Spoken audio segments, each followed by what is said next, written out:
नमस्कार मित्रांनो, मी गजानन ढवळे.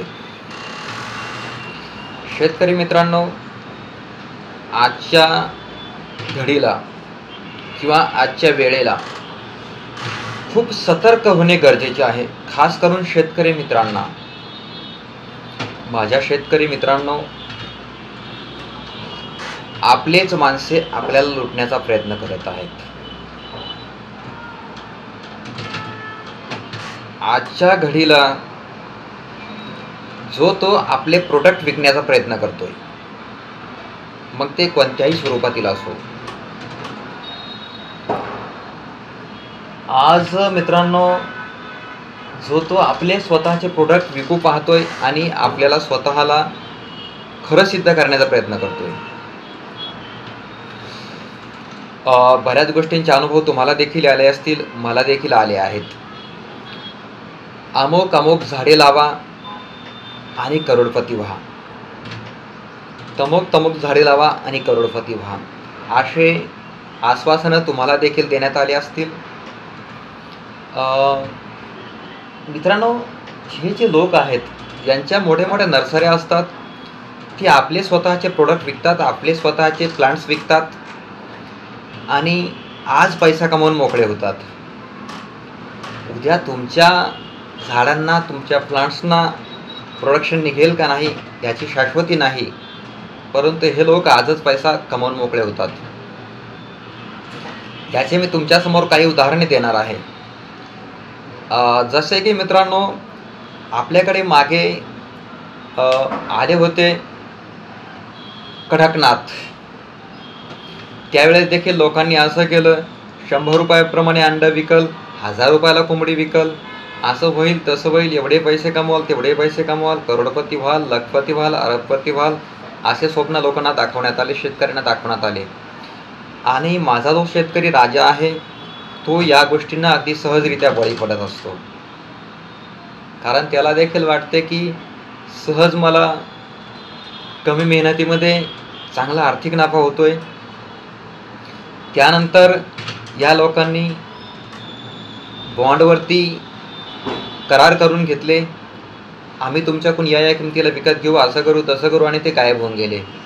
मित्रांनो, त्यानंतर दुसरा फ्रॉड झाला तो सागवान इंडस्ट्रीमध्ये. या लोकांनी देखील असे केले की सागवान लागवड करा, एवढ्या वर्षात सागवान तोडणीस तयार होईल, तेवढ्या वर्षात तोडणीला तयार होईल, एवढे कोटी कमवाल, तेवढे कोटी कमवाल. परंतु मी देखील मित्रांनो असा प्रयत्न केला होता की मी फौजमध्ये असल्यामुळं माझं शेतीकडे दुर्लक्ष होतं. तेव्हा मी असा प्रयत्न केला की बाबा, मी देखील सागवान लागवड करतो किंवा एखादं असं प्लांटेशन करतो जेणेकरून मला त्यामध्ये कमी लक्ष देता येईल आणि मला चांगला आर्थिक नफा होईल. तेव्हा मी बराच रिसर्च केला की असं कोणतं प्लांटेशन मला करता येईल ज्यामधून मला चांगला आर्थिक नफा होईल आणि मला मेहनत देखील कमी लागेल. तेव्हा मित्रांनो, मला बऱ्याच लोकांनी सजेस्ट केलं की तुम्ही सागवान लागवड करा, कोणी महोगनी लागवड करा असे देखील सांगितले. परंतु मित्रांनो, मला जेव्हा सजेस्ट करण्यात आलं, सल्ला देण्यात आला, तेव्हा मी हा सुद्धा प्रयत्न केला की असा कोणी व्यक्ती आहे का की ज्याने सागवान लागवड केली आहे, 10 वर्षे, 20 वर्षे, 30 वर्षे ठेवून एवढे एवढे पैसे त्याने कमवले आहेत. परंतु मला असा एकही व्यक्ती भेटला नाही. मित्रांनो, आपण कोणत्याही गोष्टीची ज्यावेळेस स्वतः लागवड करतो तेव्हा आपल्या वस्तूंना हवा तो रेट आपल्याला मिळत नाही. परंतु तेच आपण मार्केटमध्ये घ्यायला गेलो तर खूप असे हाय रेटला, खूप महागड्या रेटला आपल्याला त्या गोष्टी मिळतात. जसे की सागवान तुम्ही स्वतः प्रोडक्शन केलं आणि विकायला गेले तर तुमच्याकडून कोणी घेणार नाही. परंतु तुम्ही जर त्या सागवानाचे प्रोडक्ट्स घेण्यासाठी मार्केटमध्ये गेलात तर तुम्हाला ते खूप महागड्या रेटमध्ये मिळतात. जसं की तुमच्या घराचे काम चालू असेल आणि तुम्ही जर दरवाजे खिडक्या घेण्यासाठी मार्केटमध्ये गेलात तर समोरचा जे व्यक्ती आहे तुम्हाला असं पटवून देतो की बाबा, हे जे उत्पन्न आहे किंवा हे जे दरवाजे आहे, हे ज्या खिडक्या आहेत त्या सागवानाच्या आहेत आणि तुम्हाला खूप जास्त किमतीला ते विकल्या जातात. तर त्यामध्ये देखील असा फ्रॉड झाला. त्या लोकांनी देखील करार केले आणि ते लोक गायब होऊन गेले. त्यानंतर त्या सागवानाला आज कोणीही विचारत नाही. आता दुसरा जो फ्रॉड आहे, अलग अलग प्लांट्स आहेत, मग ते आंबा कलम असतील, सीताफळ कलम असतील किंवा इतरही काही कलम असतील. मित्रांनो, हा जो सर्व खेळ आहे तो आहे मागणी आणि पुरवठ्याचा. मी बार बार हा विषय काढत असतो, मागणी आणि पुरवठा. कोणत्याही गोष्टीची मागणी वाढली की किंमत वाढत असते आणि पुरवठा वाढला की किंमत कमी होत असते, पुरवठा कमी झाला की किंमत वाढत असते. आता मला सांगा, सर्वच शेतकऱ्यांनी जर आंबा लागवड केली किंवा सर्वच शेतकऱ्यांनी जर सीताफळ लागवड केली तर तो खाणार कोण आणि विकत घेणार कोण? बरोबर आहे की नाही? जर सर्वच शेतकरी एकाच उत्पन्नाची लागवड करत असतील तर मार्केटमध्ये तो उत्पन्न कोणीही घेणार नाही, कारण ते सर्व लोकांकडे उपलब्ध असेल. त्यामुळे त्या गोष्टीला दर मिळणार नाही आणि अक्षरशः रस्त्यावर फेकून द्यायची वेळ येईल. आणि हे जे नर्सरीवाले आहेत ते तुम्हाला पटवून देतात की या गोष्टीची लागवड करा, त्या गोष्टीची लागवड करा, एवढ्या लाखात उत्पन्न होईल, तेवढ्या लाखाचं एकरी उत्पन्न होईल, आणि आपण त्या गोष्टींना बळी पडतो आणि आपण त्या गोष्टीची लागवड करतो. मित्रांनो, मागे आंबा लागवडीचे देखील असेच झाले. जो तो उठला की आंबा लागवड करतोय, जो तो उठला की सीताफळ लागवड करतोय, जो तो उठला की पेरू लागवड करतोय, आणि जो तो उठला की ड्रॅगन फ्रूट लागवड करतोय. लागवड एवढी जास्त झाली आहे की अक्षरशः त्या उत्पन्नाला घ्यायला कोणी तयार नाही.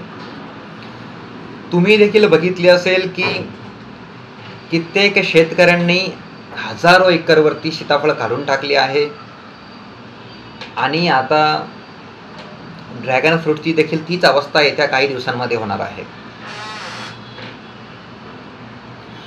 तेव्हा माझं मत एवढंच आहे मित्रांनो, की तुम्ही कोणत्याही गोष्टीची लागवड करत असताना सखोल अभ्यास करावा, सर्व बाजूंचा, सर्व पैलूंचा विचार करावा आणि त्याच वेळेस कोणत्याही गोष्टीची लागवड करावी.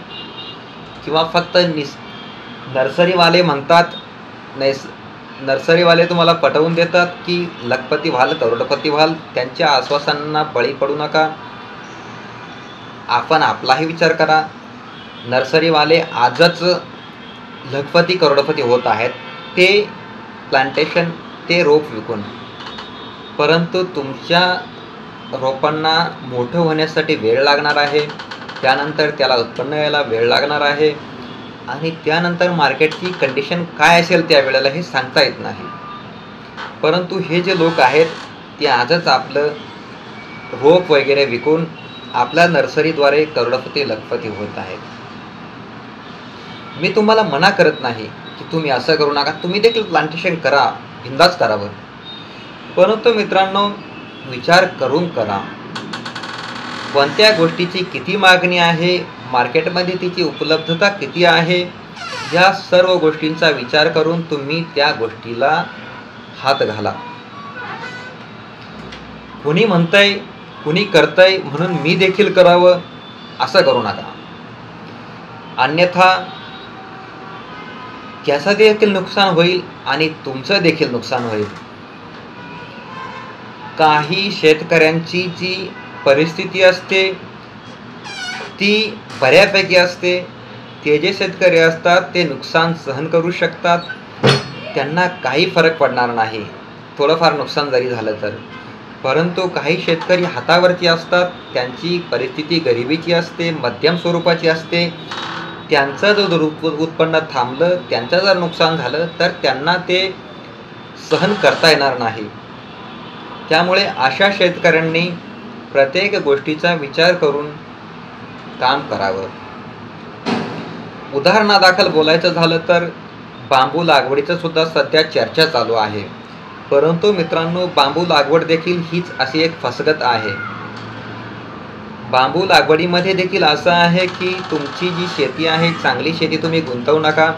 जो शेतकरी आहे ज्याच्याकडे 5, 10, 20, 30 एकर जमीन पडलेली आहे, अगदी माळरानाची जमीन पडलेली आहे, त्याला त्या शेतीची गरज नाही, किंवा 2-4 एकर शेतीमधून उत्पन्न नाही जरी मिळालं तरी त्या शेतकऱ्याला त्याचा काही फरक पडणार नाही, असा जो कोणी शेतकरी असेल तो या प्रकारचं धाडस करू शकतो. परंतु जो माझा सर्वसामान्य शेतकरी आहे, अल्पभूधारक शेतकरी आहे, त्या शेतकऱ्याने मात्र असं काही करण्याचे धाडस करू नये, अशी माझी कळकळीची विनंती आहे. मित्रांनो, तुम्हाला जर यामधून काही जरी शिकायला भेटलं आणि माझे 2 शब्द जर तुम्हाला आवडले तर मला नक्कीच आनंद होईल. धन्यवाद.